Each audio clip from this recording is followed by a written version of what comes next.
السلام علیکم ورحمۃ اللہ وبرکاتہ نحمدہ ونصلی علی رسولہ الکریم اما بعد فاعوذ باللہ من الشیطان الرجیم بسم اللہ الرحمن الرحیم ومن الناس من یشری نفسہ ابتغاء مرضات اللہ واللہ رؤوف بالعباد صدق اللہ العظیم۔ آج انشاءاللہ سورۃ البقرہ کی آیت نمبر 207 ہم شروع کریں گے۔ ومن اور سے الناسی لوگ من جو یشری بیچ ڈالتا ہے نفسہ اپنی جان ابتغاء حاصل کرنا مرضات اللہ اللہ تعالیٰ کی رضا واللہ اور اللہ تعالیٰ رؤوف مہربان ہے بالعباد بندوں پر۔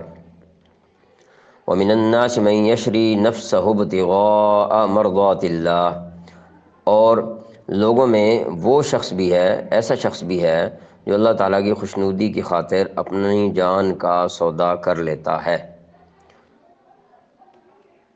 یہاں پر یہ ان صحابہ کرام رضی اللہ عنہ اجمعین کا ذکر ہے جنہوں نے اپنی جان اسلام کے مقاصد کے لیے کھپا رکھی تھیں۔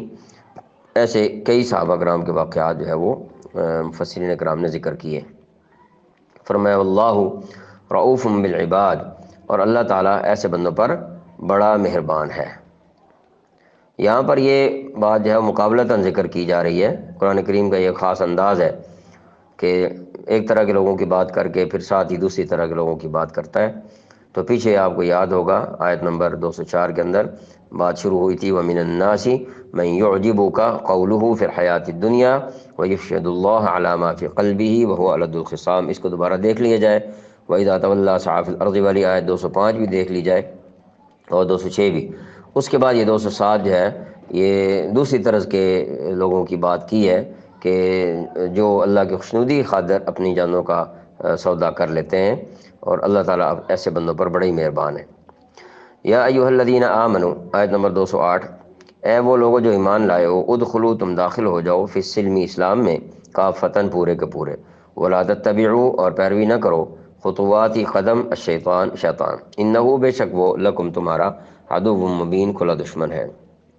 یا ایھا الذین آمنوا ادخلوا فی السلم کافہ، اے ایمان والو اسلام میں پورے کے پورے داخل ہو جاؤ، یعنی ذہن بھی اسلامی ہو جائے، عمل بھی اسلامی ہو جائے، عقیدہ بھی اسلامی ہو، نظریہ اسلامی ہو، شکل و صورت بھی اسلامی ہو۔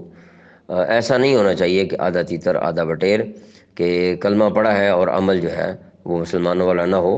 آج کل اس بات کی پرواہ کرنے کی بہت زیادہ ضرورت ہے۔ آج کل ہمارے بہت سارے مسلمان بھائی، ہمارے بچے اہل مغرب کی جو ہے ثقافت کو اپنانے میں خوشی محسوس کرتے ہیں، والدین بھی اس کی پرواہ کم ہی کرتے ہیں۔ لباس کے اندر، چال ڈھال کے اندر، بات کے اندر، گفتگو کے اندر، نظریات اور سوچ کے اندر، شکل و شباہت کے اندر۔ اس لیے والدین کی بھی ذمہ داری بنتی ہے کہ وہ اپنے بچوں کی دیکھ بھال کریں اور اہل مغرب کی جو ثقافتی یلغار ہے اس کی زد میں بچوں کو آنے سے بچانے کی پوری کوشش کریں، یہ ان کی ذمہ داری بنتی ہے۔ وَلَا تَتَّبِعُوا خُطُوَاتِ الشَّيْطَانِ، اور شیطان کے نقش قدم پر نہ چلو۔ اِنَّهُ لَكُمْ عَدُوٌّ مُّبِینٌ، یقیناً وہ تمہارا کھلا دشمن ہے۔ اب شیطان نے تو دشمنی کرنی ہے، وہ مختلف طریقوں سے انسان کو راہ راست سے بھٹکائے گا۔ بعض اوقات مسلمان عبادات میں تو لگے ہوتے ہیں لیکن معاملات اور معاشرت اور رہن سہن جو ہوتا ہے اس میں اسلام نہیں ہوتا۔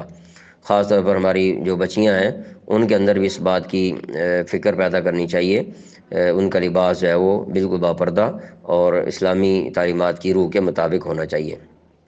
آج کل تنگ کپڑے پہننے کا جو رواج ہے، اس رواج کو بہرحال ختم کرنے کی ضرورت ہے۔ اللہ تعالیٰ توفیق عطا فرمائے۔ آیت نمبر 209، فَإِن زَلَلْتُمْ، پھر اگر تم ڈگمگا گئے، مِن بَعْدِ اس کے بعد، مَا جَاءَتْكُمْ جو تمہارے پاس آئے، البینات احکامات یا واضح احکام۔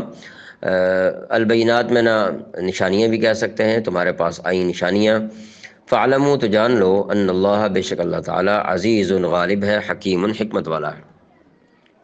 فَإِن زَلَلْتُم مِّن بَعْدِ مَا جَاءَتْكُمُ الْبَيِّنَاتُ، پھر جو روشن دلائل تمہارے پاس آ چکے ہیں، اگر تم ان کے بعد بھی پھسل گئے یعنی راہ راست تم نے چھوڑ دیا، فَاعْلَمُوا أَنَّ اللَّهَ عَزِيزٌ حَكِيمٌ، تو یاد رکھو کہ اللہ تعالیٰ اقتدار میں بھی کامل ہے اور حکمت میں بھی کامل ہے۔ یہاں پر دو صفتیں جو ذکر کی ہیں، عزیز حکیم، تو ان دو صفتوں کو ساتھ ذکر کرنے کا مقصد یہ ہے کہ چونکہ اس کا اقتدار کامل ہے، اس لیے وہ کسی وقت بھی تمہاری بدعملی کی سزا دے سکتا ہے، لیکن چونکہ اس کی حکمت بھی کامل ہے، اس لیے وہی اپنی حکمت سے یہ طے کرتا ہے کہ کس کو کب اور کتنی سزا دینی ہے۔ لہٰذا اگر ایسے کافر فوری طور سے عذاب میں پکڑے نہیں جا رہے تو اس سے یہ سمجھ بیٹھنا حماقت اور بے وقوفی ہے کہ وہ سزا سے ہمیشہ کے لیے بچ گئے ہیں یا وہ درست راستے پر چل رہے ہیں۔ تو مہلت کا ملنا درست راستے پر چلنے کی دلیل نہیں ہوتا، اس لیے ایسے لوگوں کو فکر کرنی چاہیے، بالخصوص کفار کو، کہ نافرمان ہونے کے باوجود بھی اگر ان کو مہلت ملی ہوئی ہے تو یہ سزا سے بچنا مراد نہیں ہوگا۔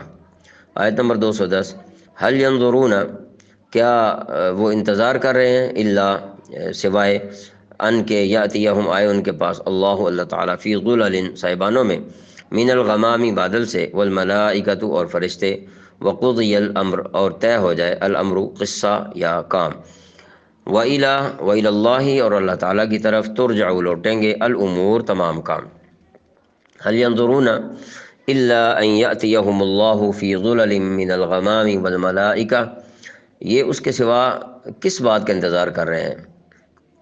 یعنی کفار لوگ جو ہیں وہ ایمان لانے کے حوالے سے کس بات کے انتظار میں؟ تو یہ اس کے سوا کس بات کا انتظار کر رہے ہیں کہ اللہ تعالیٰ خود بادل کے صاحبانوں میں ان کے سامنے عام موجود ہو، اور فرشتے بھی، یعنی فرشتے بھی ان کے سامنے آئیں، ان کے ساتھ آ جائیں، تو اس بات کا انتظار کر رہے ہیں کہ غائبانہ جو ان کو اللہ تعالیٰ کے بارے میں اور فرشتوں کے بارے میں اور آسمانی تعلیمات کے بارے میں ان کو کتاب اللہ کے ذریعے سے بتایا جا رہا ہے، وہ ان کے لیے کافی نہیں ہے؟ اس انتظار میں ہے کہ نعوذ باللہ اللہ تعالیٰ خود ان کے سامنے آئے اور فرشتے بھی ساتھ ہوں تو پھر وہ مانیں گے۔ وقضی الامر، اور سارا معاملہ بھی ابھی چکا دیا جائے، سب کچھ معاملہ ختم ہو جائے جزا سزا کا۔ یہ بات جو ہے مختلف کفار اور خاص طور پر یہود مدینہ کے متعلق ہے کہ وہ اس قسم کے مطالبات کرتے تھے کہ اللہ تعالیٰ براہ راست ہمیں نظر آ کر ہمیں ایمان لانے کا حکم کیوں نہیں دیتا؟